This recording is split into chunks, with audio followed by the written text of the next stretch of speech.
वाला विद्यार्थी भाई बहनों, ધોરણ 10 વિષય વિજ્ઞાન પ્રકરણ 12 વિદ્યુત એની અંદર આપણે વિદ્યુત પ્રકરણની શરૂઆત, પ્રસ્તાવના, વિદ્યુત પરિપથ, વિદ્યુત પ્રવાહ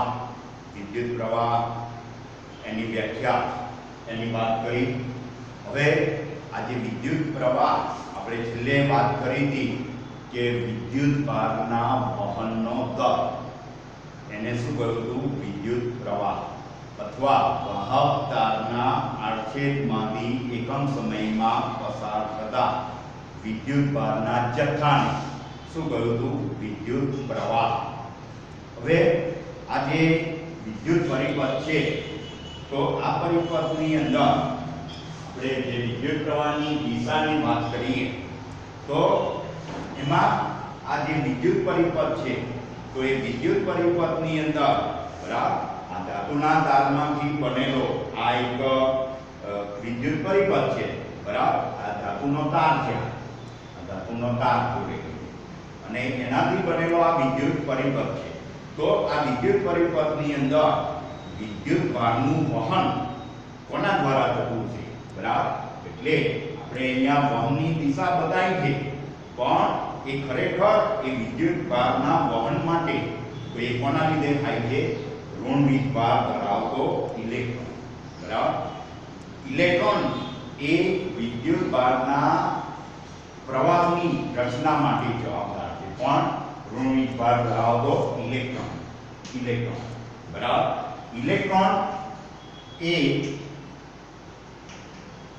વિદ્યુત ભારના વહન માટે જવાબદાર છે। એટલે કે એકમ સમયમાં વહેતા વિદ્યુત ભારના જથ્થો અથવા વિદ્યુત ભારના વહનનો દર, તો આ વિદ્યુત ભારનું વહન એ માટે જવાબદાર કોણ છે? ઇલેક્ટ્રોન। પરંતુ જ્યારે આ વિદ્યુતની પહેલી ઘટના બની એ વખતે ઇલેક્ટ્રોન વિશે આપણે કંઈ જાણતા નહોતા, ઇલેક્ટ્રોનની શોધ થઈ નથી। તો એ વખતે તો ધન વિદ્યુત ભારની જે દિશા એ વિદ્યુત પ્રવાહની દિશા તરીકે લેવાતી। એટલે ધન વિદ્યુત ભારની ગતિના કારણે આ વિદ્યુત પ્રવાહ રચાય છે એવું માનવામાં આવતું હતું બરાબર। ધ્યાન રાખજો, ખરેખર એના માટે જવાબદાર છે ઇલેક્ટ્રોન બરાબર, પરંતુ ઇલેક્ટ્રોન વિશે આપણને કોઈ જાણકારી હતી નહીં। એટલે જે ધન વિદ્યુત ભાર ધરાવતો કણ એટલે ધન વિદ્યુત ભારના કારણે બરાબર, ઇલેક્ટ્રોન તો ખરેખર ઋણ વીજભાર છે પણ એના વિશે કોઈ જાણકારી નથી। એટલે વિદ્યુત પ્રવાહ ધન વિદ્યુત ભારની ગતિને કારણે રચાય છે અને આ ધન વિદ્યુત ભારની ગતિની દિશાને વિદ્યુત પ્રવાહની દિશા તરીકે આપણે લેવામાં આવે છે। એટલે વિદ્યુત પ્રવાહની દિશા એ કઈ? ધન વિદ્યુત ભારની ગતિની દિશા, ધન વિદ્યુત ભારની ગતિની દિશા। હવે રૈવાચિક રીતે તો વિદ્યુત પરિપથમાં આ રીતના પરિપથમાં તો વિદ્યુત પ્રવાહની દિશા ઇલેક્ટ્રોન જે ખરેખર ઋણભારિત કણ છે એની ગતિની વિરુદ્ધ દિશામાં લેવામાં આવે। એટલે રૈવાચિક રીતે વિદ્યુત પ્રવાહની દિશા તો ઇલેક્ટ્રોનના ગતિની વિરુદ્ધ દિશામાં લેવામાં આવે। હવે આપણે જે છેલ્લે વાત કરી વિદ્યુત પ્રવાહ બરાબર, એના સૂત્રની વાત કરવી છે તો એની વ્યાખ્યા ઉપરથી વિદ્યુત પ્રવાહ તો વિદ્યુત પ્રવાહ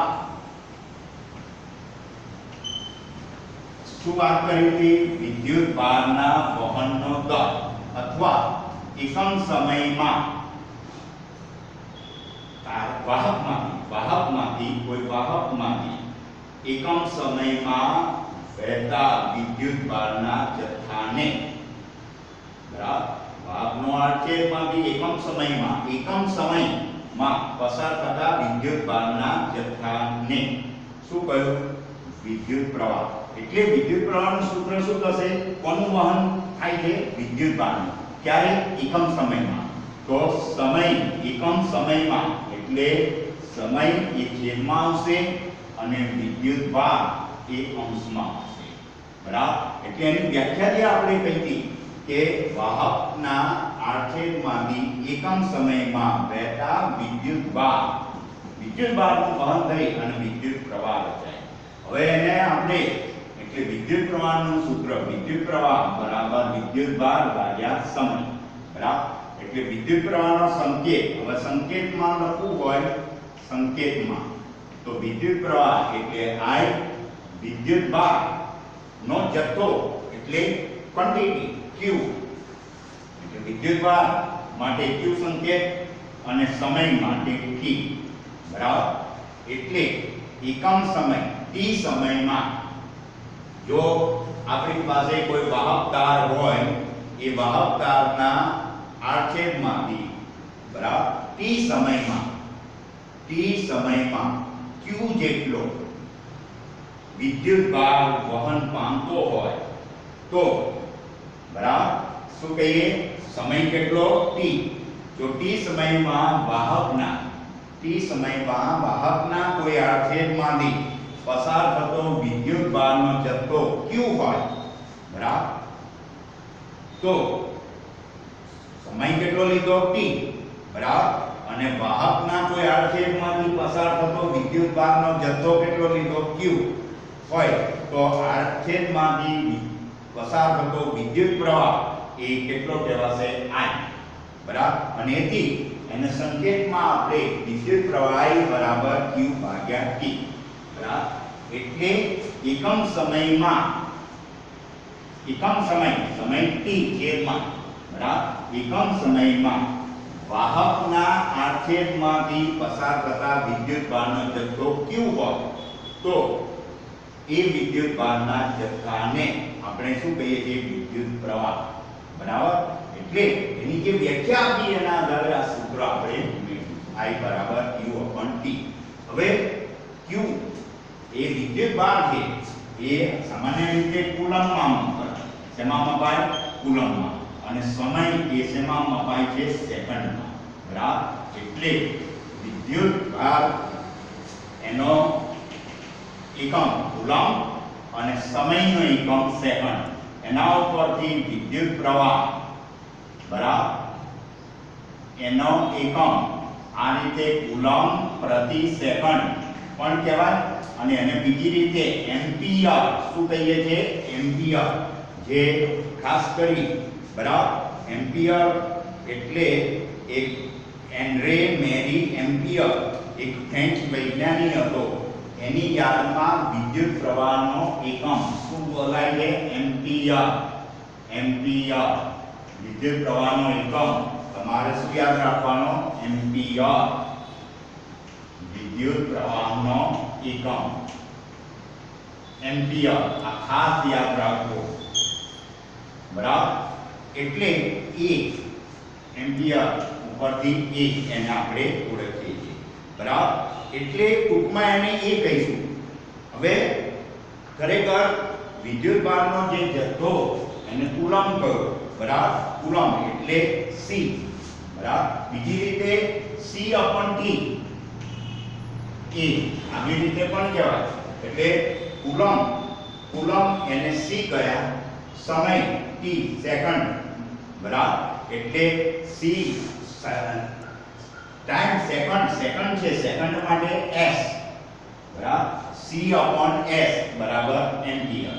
બરાબર, એટલે આ રીતે કુલમ્બ પ્રતિ સેકન્ડ કો અથવા તો એમ્પિયર. બરાબર, એટલે ફ્રેન્ચ વૈજ્ઞાનિક જે એન્ડ્રે મેરી એમ્પિયર એના નામ પરથી વિદ્યુત પ્રવાહનો એકમ કયો આપણે કહીએ છીએ? એમ્પિયર. બરાબર, ધ્યાન રાખજો. એટલે 1 એમ્પિયર કેવું હોય? 1 એમ્પિયર તો 1 એમ્પિયર ક્યારે કહેવાય? તો 1 કુલમ્બ 1 સેકન્ડ. બરાબર, એટલે કોઈ વાહકના આડછેદમાંથી જો બરાબર ધ્યાન રાખજો, કોઈ વખતે તમને વિદ્યુત પ્રવાહના એકમને વ્યાખ્યાયિત કરો આવું પૂછે અથવા વિદ્યુત પ્રવાહનો એકમ કયો છે તેને વ્યાખ્યાયિત કરો એવું પણ અલગથી પૂછે તો વિદ્યુત પ્રવાહનો એકમ એમ્પિયર છે. બરાબર, હવે 1 એમ્પિયર ક્યારે કહેવાય? તો જ્યારે વાહકના આડછેદમાંથી 1 સેકન્ડમાં સમય કેટલો? T 1 સેકન્ડમાં 1 કુલમ જેટલો વિદ્યુત ભારનો જથ્થો વહન પામતો હોય તો એ તારનો વિદ્યુત પ્રવાહ 1 એમ્પિયર છે એમ કહેવાય. બરાબર?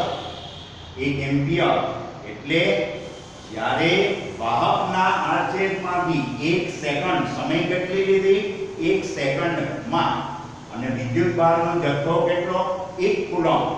એટલે તાર હોય, બરાબર? આ તાર જે ધારો કે અને એ તારના એકમ ક્ષેત્રફળ દીઠ આડોછેદ લીધો અને એમાંથી બરાબર જે 1 સેકન્ડમાં 1 કુલમ જેટલો વિદ્યુત ભારનો જથ્થો પસાર થતો હોય તો એ વિદ્યુત પ્રવાહ 1 એમ્પિયર છે એમ કહેવાય. બરાબર? ધ્યાન રાખજો.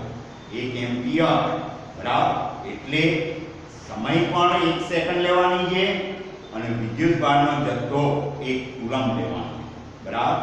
તો તારમાંથી 1 સેકન્ડમાં 1 કુલમ જેટલો વિદ્યુત ભાર વહન પામતો હોય તો એ તારમાંથી વહેતો વિદ્યુત પ્રવાહ કેટલો કહેવાશે? 1 એમ્પિયર. આ ખાસ ધ્યાન રાખજો. બરાબર? હવે આપણે સામાન્ય રીતે જે કુલમ કહ્યું, બરાબર, તો જે વિદ્યુત ભારનો SI એકમ એવું પણ પૂછે. વિદ્યુત ભારનો SI એકમ, બરાબર, તો કયો છે? કુલમ. વિદ્યુત ભારનો SI એકમ કુલમ અને સમયનો SI એકમ સેકન્ડ. બરાબર?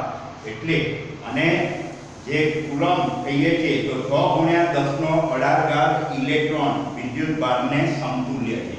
એટલે આ કુલમ કેટલા? 6 × 1018, બરાબર? 6 × 1018 ઇલેક્ટ્રોનનો જે વિદ્યુત ભાર એને સમતુલ્ય એ કોણ છે? કુલમ. બરાબર? એટલે કુલમ બરાબર શું કહેવાશે? 6 × 1018 ઇલેક્ટ્રોનનો વિદ્યુત ભાર. બરાબર? એના જેટલો એ શું છે?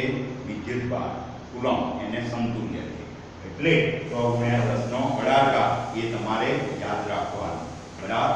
બીજું ઇલેક્ટ્રોન જે છે એ ઇલેક્ટ્રોન તો 1.6 × 10⁻⁻19 કુલમ જેટલો વિદ્યુત ભાર ધરાવે. બરાબર? એટલે ઇલેક્ટ્રોન જે છે એ ખરેખર 1.6 × 10⁻19, બરાબર? 1.6 × 10⁻⁻19 કુલમ જેટલો, બરાબર, એટલો ઋણ વિદ્યુત ભાર ધરાવે. એટલે ઇલેક્ટ્રોનનો માટે આમાં ખાસ યાદ રાખવાનું છે. તો ઇલેક્ટ્રોનનો વિદ્યુત ભાર કેટલો? બરાબર? તો ઇલેક્ટ્રોનનો વિદ્યુત ભાર 1.6 × 10⁻⁻19 કુલમ. આવું તમને ટૂંકા પ્રશ્નોમાં પણ પૂછી શકે. બરાબર?